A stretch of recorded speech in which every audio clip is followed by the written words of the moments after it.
Hello. Hello. Hi, everyone. Welcome, welcome.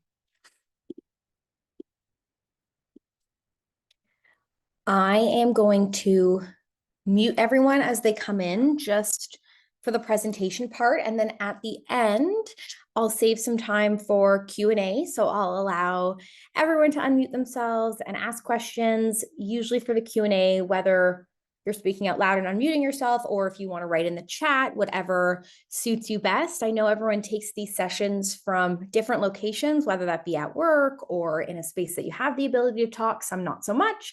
So I always say when we do Q&A, you can either unmute or we can do in the text chat. But for the sake of welcoming everyone in, I will put you on mute if you are not already on mute. I'll give everyone another minute and then we will jump right into things. For those of you that don't know me, my name's Allison. I do see many names that I am familiar with, but nice to meet all of you I have never met. Okay, so today we are talking about travel. We always try and have these learning week sessions reflect things that are going on in your lives. And so with potentially Christmas holidays around the corner, Thanksgiving, New Year's, we've got lots of things coming up, and some of which may require travel for some of you, whether it be to see family, whether it be for just pleasure with friends, family, others. This is a session to help you take some strategy away as you enter a travel season. So we'll jump right into it. Travel-friendly health habits. So for those of you that don't know me, I'm Allison. I am the team lead here at Menopause Mastery. So I am oftentimes either seeing clients, so client-facing work, or sometimes working with the team on the back end to make sure that we are giving all of you the most positive experience possible. I am a registered holistic nutritionist and a menopause expert. I've been with the Menopause Mastery program now for just about 2 years, but I've been working in the field for over 8 years. It'll actually be coming up to 10 at the end of this year. So I've always been passionate about working with women, whether that be hormones, healthy, happy weight, gut health, and a little bit about me personally and not as much professionally. When I'm not working with clients or the team in the back end, you can see me with my big St. Bernard fur baby. I've got a 150-pound St. Bernard dog that I love very dearly. Experimenting in the kitchen because I love to cook and bake and find pleasurable recipes for my friends, family, and clients. And I am a yogi. So I love yoga. Specifically, I love hot yoga because I love, love, love to sweat. So that is a little bit about me on a more personal level. So what we're going to be going over today. So what I've got on the agenda, we're going to start with talking about how travel actually impacts the body, which is step one in setting strategy. If we know what's actually happening to our bodies during travel, then it allows us to find, okay, what's the root of what's going on? And then how do we take that and help drive our strategy? So we'll talk about what's happening, and then we'll get into actually how to navigate it. So whether that's walking through restaurant tips, we'll talk about different strategies that keep you on track when you don't have as much of a routine, when you don't have as much control. We'll also talk about habits for digestion, sleep, and stress. So things that are not necessarily nutrition centered. And then talking about some practical snacks. This is probably I'd say one of the biggest questions I get when clients are off on travel is, well, what can I take with me to snack on? Or what's something good if I don't find enough fiber or protein or whatever it is that you're focusing on? So we'll talk about some snacks and what those might look like for me and maybe some others while they're traveling. Okay, so starting with what is actually happening when you travel. Travel is a controlled stressor. So it is stress. Even if you are going to the most relaxing beach getaway or you are going somewhere where all the stress will be taken off the table, it is still a controlled stressor on the physiological body. So what does stress do in the body? Well, it produces more cortisol. So traveling stimulates cortisol production. And that's important to recognize because, like I said, whether it feels stressful or not, change in routine, because our body is so sensitive to external stimulus, will produce more cortisol. Because in menopause, you're already struggling with lower estrogen and progesterone levels, which help buffer that stress, the cortisol impact is even higher. So I'll often have clients say to me, I used to travel with my family and friends and I never got constipated, but now all of a sudden I'm traveling and I'm constipated. Or I used to sleep like a baby when we went to an all-inclusive resort, whether it be the sun and the fresh air and just relaxing. But now I find that, I'm coming back to my room at the end of the day and I'm struggling more than ever to sleep on vacation. So we have less of these hormones that help buffer the stress response. And therefore, sometimes travel in menopause can look different than travel in more of your reproductive years. What does high cortisol mean for the body? Well, it means potentially issues with regulating temperature, so more hot flashes. It might mean poor sleep.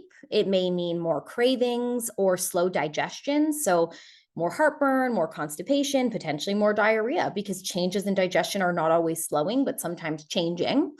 Less energy and or belly fat storage. So harder time maintaining a healthy, happy weight while we're traveling. You may feel wired but tired, right? We're like, our body is feeling like it's tired, but our adrenaline and nervous system is more wired, moody, anxious, even when on vacation. So as I said, it could be a stress-free vacation, but because this is a controlled, perceived stress for the body will respond to it. So now getting into what I like to call the cortisol steal. Some of you may be familiar with this. If you've worked with me or, in the past or currently, I often talk about the cortisol steal because it's something that is so backed by research and happens for most women when they're in perimenopause, menopause, and postmenopause, but definitely happens more dramatically when we're traveling. So I know this diagram looks a little complex. We're going to break it down. Cholesterol, as you see on that top left side, is the backbone of our hormones. So it doesn't matter if it is cortisol, progesterone, estrogen, testosterone, they're all made up of a cholesterol backbone. So we produce that cholesterol, and then our body, that's the first step, and then our body takes that cholesterol and it starts the production of all other processes that produce hormones. Now, what happens when our body is in a fight or flight response is that we start to take that cholesterol backbone and we start to produce a ton of cortisol. Cortisol is the ruler of all hormones. We're designed to produce some cortisol, short bursts. They help us react to danger. God forbid we're actually running from a bear. This cortisol steal is super important because right away, everything gets turned into cortisol and we have the stress response needed to fight or flight, right? However, our busy lifestyles, our modern lifestyles have us producing more cortisol more frequently, which starts to impact our hormones. So this happens on a day-to-day basis when we're experiencing more stress, right? We produce that cholesterol and then we start shunting more cortisol instead of these beautiful pathways that lead to both our female and male sex hormones.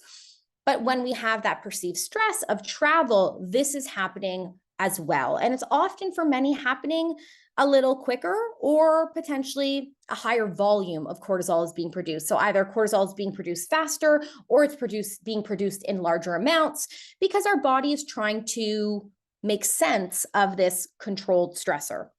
So this is what's actually going on in the body. And this is why we start to see more symptoms of less estrogen and more symptoms of less progesterone and testosterone because we're making so much cortisol.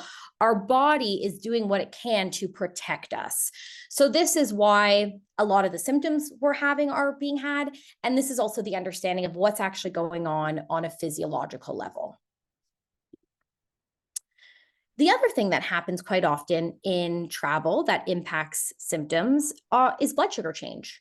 So travel for many means a change in routine. That could be skipping meals. It could be more processed foods. It could be more alcohol consumption or more coffee consumption. So a lot of the habit change that happens in travel as well triggers a change in blood sugar. Now, what do we know about blood sugar? Well, whenever blood sugar goes up, it must come down. So we kind of get on that blood sugar roller coaster where blood sugar goes up and we're feeling in that moment like maybe we've got more energy and we're ready to go. But then what happens shortly after is that the blood sugar crashes. We get on that roller coaster, and I always say envision the roller coaster creeping up and up and up. Well, we can't go up without that big drop. So once that drop happens, we start to be more tired, we start to have more cravings, maybe our mood is impacted, maybe we're not sleeping so well, our temperature is being impacted. So not only can hormones from a standpoint of estrogen, progesterone, testosterone drive some of this, but also our blood sugar can drive sometimes feeling changes or more unwell on travel. So this is where it's, important to balance blood sugar, which we will get to. The other thing that happens between cortisol and blood sugar, because I always say they are best friends, is cortisol will also rise to try and bring your blood sugar down. So now we've got high blood sugar and high insulin, and we've also got high cortisol. So, all the other symptoms that come with high cortisol. So thinking blood sugar and stress, right? Those are the two big takeaways I want you to take from these two slides, is that, okay, we're more stressed, whether we think we are or want to be, we are more stressed, and we are also dealing with potentially higher blood sugar because our routine's being thrown off. And sometimes that changes our blood sugar response. A few other things that happen. One, digestion slows. Flying, that can slow digestion. If we're more sedentary, right? We've got a really nice workout routine at home. We're getting our steps in, we're doing all the things. And then we travel and our movement changes. That can impact gut.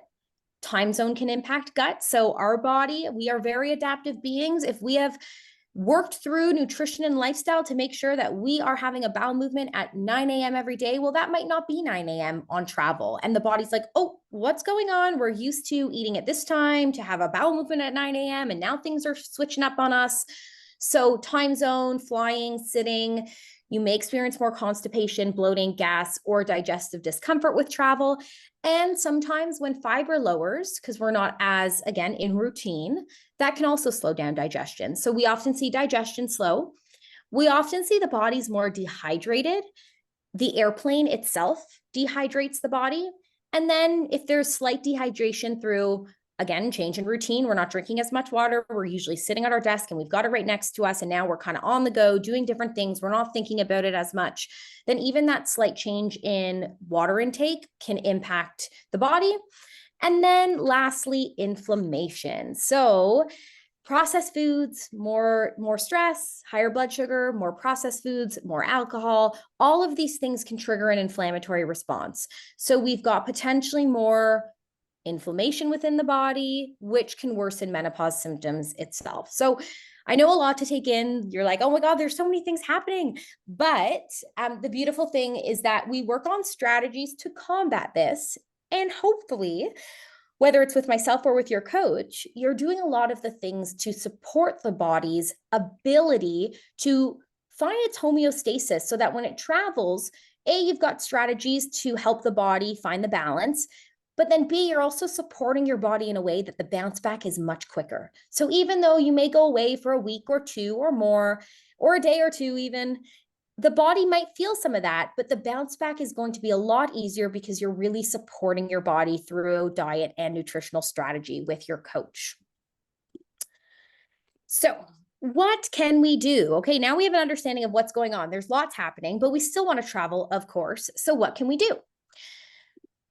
Number one is anchor habits. So these are really important prior to travel. It's really great to set yourself up for success by anchoring in habits you know you can, focusing on what you can control. Okay, if I am traveling and I do not have control over X, Y, Z, that's okay. But what do I have control over? So anchoring in, anywhere from 2 to 5 habits. Maybe it's, well, I have full control over my water. So I'm going to set some water alarms. I'm going to bring my big water jug with me. I am going to make sure that my hotel room is stacked with water bottles. I'm going to do all the things I can to control water, right? Maybe it's okay, I don't really have control over snacks or lunch or dinner on this trip, but I will have control over breakfast. And I know that if I can set myself up strong for the day with a high protein breakfast, that will help me set the tone for the week, the day, the travel. So finding these anchor habits is really helpful.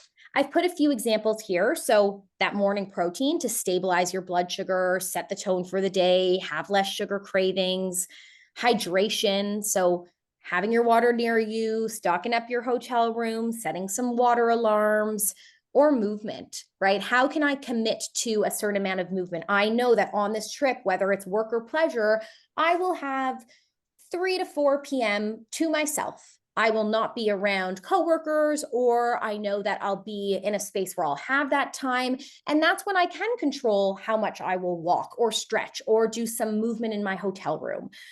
So 3 that I really love: morning protein, water, and movement, which will lead to you feeling better, fewer hot flashes, better digestion, better mood, better, craving control.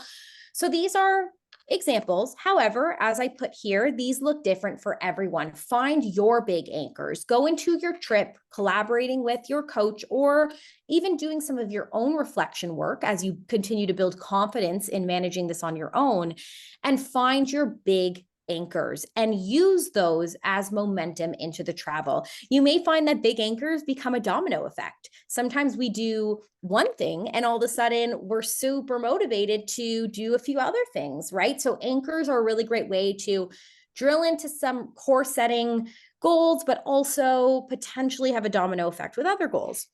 So a few ideas, but like I said, really important to find yours based on the travel, what works for you, and what your current goals are.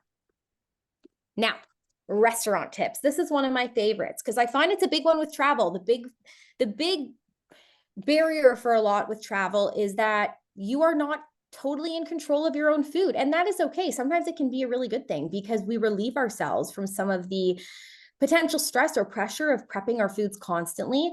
But now it's more so about, well, what can we do in the restaurant to keep protecting our progress or driving our progress?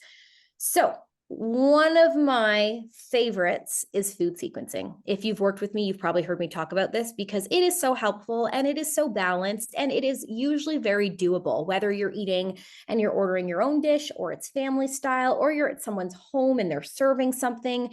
Usually food sequencing works really well. So as it sounds, it's the opportunity to choose foods based on a structured sequence. I suggest starting with your vegetables or fiber, then moving to your protein, then moving to your carbohydrates. So what would that look like? Well, if we're starting with veg or fiber, it could be a side dish that the restaurant offers. Maybe it's a grilled broccolini. It could be a soup or a salad. Maybe it's a veg soup. Maybe it's a salad, whether that's being served by friends or family or within a restaurant, whether it's you're ordering it on your own or it's family style. We want to find our veg first. After we eat a good serving of vegetables, a plate, a bowl, we then want to find our protein. Fish, chicken, tofu, beef, whatever that is, find the protein. Again, doesn't matter how it's being served or where it's being served, but trying to map out the protein.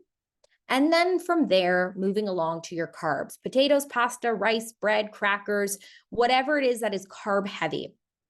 This is the sequence that you want to optimize to balance your blood sugar, control your appetite, but also not restrict, because we're not saying any food is off limit. We're just saying, let's be strategic about how we're eating this so that we can manage our portion, manage our blood sugar, manage our estrogen and progesterone.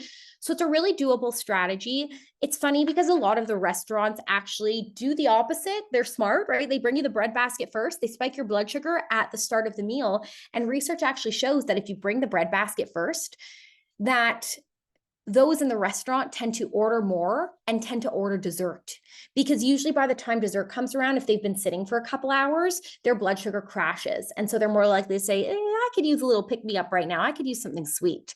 So food sequencing is the reverse, right? Have your bread. Oh, this restaurant maybe has the most delicious bread basket that they bring at the start of the meal. Take a piece of bread, put it aside, Have your fiber, have your protein, and then indulge in the delicious bread. So it's not about things being off limit. It's just about prioritizing certain nutrients that will help you manage symptoms and get closer to your goals. Number two, being intentional before. Put things into the universe. If you know where you're going for dinner, right? I often will say to my clients, where are you going on your travel? Do we know the restaurants? Sometimes they don't even think about it. They're like, yeah, well, I guess I could sit down with my family tonight and pick the 3 restaurants we're going to go to for dinner this weekend. And I say, well, if we can do that and we can put some intention behind what we're going to order, that leads to a more successful outcome. Often we get into a restaurant and now we've got, it's been a long day, we're tired. So we've got fatigue working against us. There's temptation. Of course, there's temptation. There's always temptation, no matter what goal you have in life. Then there's potentially social pressure, right? Do we have a friend or family member that's like, oh, come on, let's share this dish, or come on, let's get a drink. Then we've got social pressure working against us. We're probably hungry because we're going in for a meal. So we're probably hungry. We probably got hunger working against us too. So we've got all these things. And then we just expect us to find this motivation somewhere or this willpower, right? But that's often not realistic. And so if we don't put our ducks in a row and set intention before we go into things, the likelihood we're going to have these, 6 or 7 external factors working against us and some internal, the likelihood we're going to be really intentional and make the best decision we could have possibly wanted to make is low. So do that before with a clear mind. Go in and say, I already know what I'm going to order. I already know what this is going to look like. And this may not always be possible, but where it is possible, I always suggest it. And then the 80-20 rule. So we're not looking for perfection, but how can we anchor in some non-negotiables, right? Okay, we know that this restaurant has the best tiramisu, and we're not going to say we can't have the tiramisu, but what we are going to do is we're not going to let that derail the entire evening. We're not going to say, well, we're going to get the tiramisu, so you know what, I'll also just not worry about this tonight. No, we're going to say, well, okay, that's 20% of the meal or day or whatever it may be, but how can we anchor in that 80%? We get a strong dish that's high in protein and fiber for dinner, or we drink all of our water, or we make sure that we're getting something that's fiber rich, but we're still going to have the tiramisu. So finding that 80-20 rule, very helpful. And then I put 1 or 2 of my favorite tips here on the bottom. Sauces on the side. Sauces are usually the most caloric dense meals. I often get clients that get really derailed if menus show calories too, because they're like, oh my God, how does this grilled chicken salad have 1,050 calories in it? And I tell them it's probably because there's half a cup of dressing in there. So if we get dressing on the side and we can control our, 1 to 3 tablespoons, then we'll have a lot more control over the caloric density of a meal. And then one of my favorites, I have so many clients that have really great breakthroughs with this one. Restaurants can modify. So sometimes I'll have clients saying, well, they had nothing but breaded, deep fried chicken. And I say, well, did you ask if they could poach you a chicken breast? Or did you ask if they had, this dish, but with the sauce on the side? And sometimes clients don't realize, or even myself, sometimes I forget, oh yeah, you know what? I can ask them. I'm sure if they have chicken breast here, they could poach it, right? A lot of restaurants will say, absolutely, we can grill it, we can poach it. What do you want, right? The same way they would modify for different allergies or dietary restrictions. Never be afraid to ask. Most restaurants can modify, so never be afraid. Some travel snacks. So some of my favorites, protein bars are always a great one. Looking for a clean, not super duper highly processed one. Quality is important. Nuts and seeds. Lupini beans. These are my favorite high protein beans. If you're not familiar with them, my goodness, you have to look into them. They have 3 to 4 times as much protein as traditional beans. So like kidney beans, chickpeas, black beans, that kind of thing. Apples and nut butters, again, thinking of things that don't really need to be refrigerated here mostly. Greek yogurt, this is if you did have a fridge, or cheese sticks, tuna or clean beef. So like chopsticks or like a clean jerky, or rice cakes and hummus. So again, depends on what you have access to. If you're in a hotel, you have a fridge or you don't, but these are some of my favorite go-tos. Now, as I said, a few more other tips that you can focus in on. Well, how are we going to manage stress, right? We know cortisol is a big one from all we've learned today. Breathing throughout the day, breathing at night, short walks or stretching between segments. So whether that's a connecting flight or a conference, or you're just laying on the beach relaxing and, sipping on your drink, trying to get up, do some walking, do some stretching. Ground yourself in gratitude practices, journaling, meditation, and be flexible. Don't try and be perfect. That brings more stress to the body and mind. It is not about being perfect. I always tell my clients, if we can protect progress over travel, oh my goodness, is that a win? We are not always trying to propel progress, mostly with travel, especially if it's for pleasure, but we're actually trying to be flexible and find a way to protect the progress that we've driven. Some digestion tips. Chew slowly and eat mindfully. Oh my goodness, can I not even tell you how many clients I've had that come in with ongoing chronic GERD, acid reflux, constipation, diarrhea, that if they were to just chew a little more thoroughly and leave less work to their digestive tract, would they improve, and do they improve their digestion? So chewing even more than you think, taking a deep breath before you eat. We don't want to eat in fight or flight. Hydrate before and after flights to make sure that there's water and that you're, working on that motility.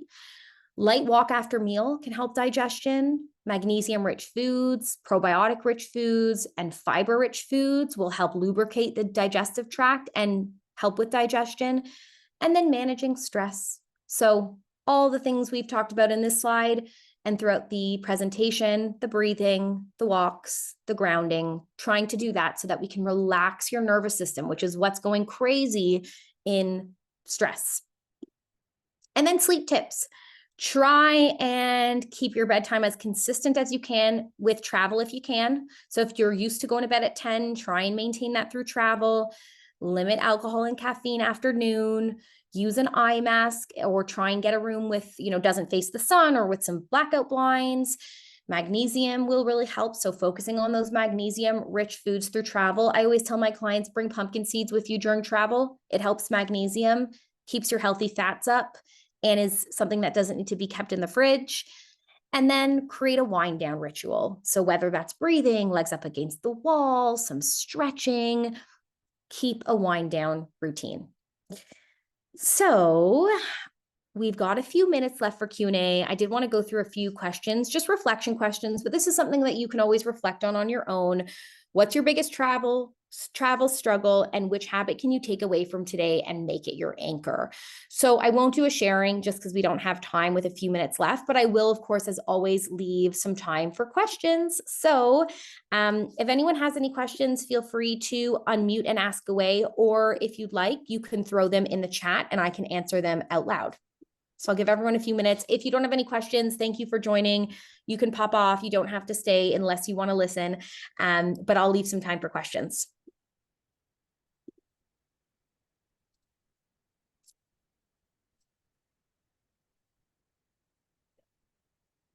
Hi, Andrea, I see your question. Love the idea of food sequencing. It's great. It's a balanced way to do things. Lupini beans are fabulous. There's a company called Brami, Brami, and they sell snacking lupini beans. So they've got like a salt and vinegar flavor where they just use natural vinegar and a little bit of sea salt.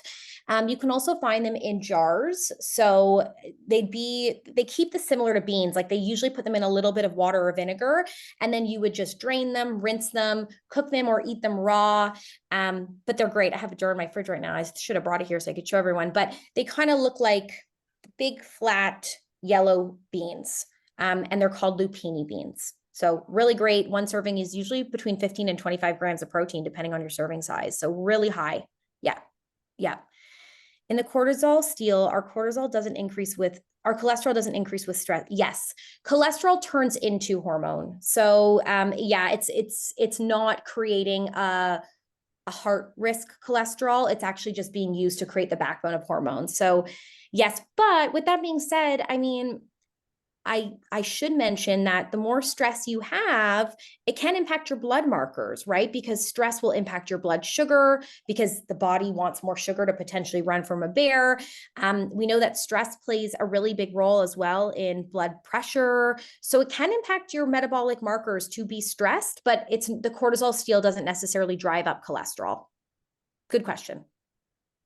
Of course. Thanks, Tina.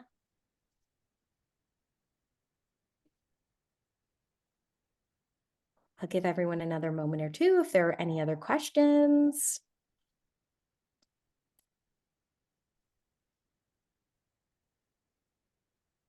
My pleasure. I will put up the recording by the end of the day. I'm usually pretty quick. However, I always tell clients that with Learning Week, you can always expect by end of a week, all sessions will be uploaded, but I will probably do this right after. So if you wanted to rewatch or send it anywhere, you can expect it by end of day, Tiffany.